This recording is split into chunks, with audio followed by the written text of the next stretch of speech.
You may.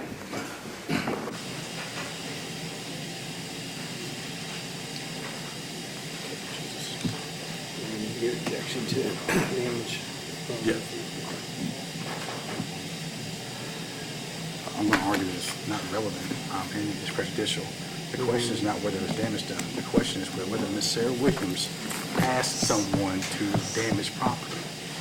She is not charged with criminal mischief. And I do believe in the Constitution, 60 Amendment, Section 10 of the Constitution, she has a right to a fair trial. The evidence needs to be presented against her for what she did.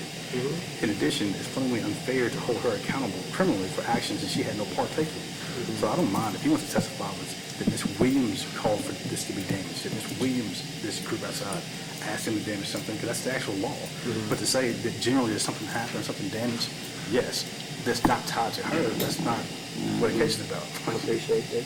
Ms. Roberts, go ahead. Well, I'm going to bring it out with him specifically that you didn't have anything to do with this that we know of, but you've already ruled that these items can come in. I think this goes back to my ruling, my written ruling about context as to why the barricades existed in the first place around police headquarters, and I think that they're allowed to provide some context and some, as to what occurred to necessitate barriers and that's what this case is apparently all about.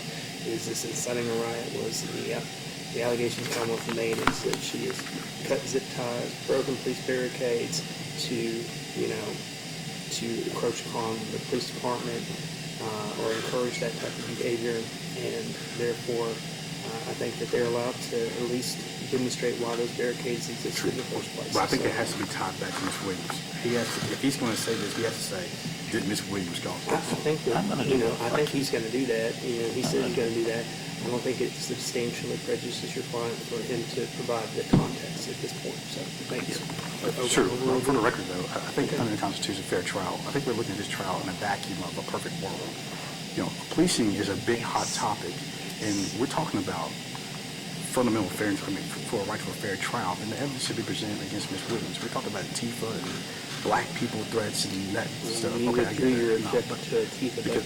But at the same time, we're talking about damage and it has to tie back to Ms. Williams. And at this point in time, he's going to say that he has no evidence. I believe that's what he's going to say, that no evidence of the damage. But I think that he's got to.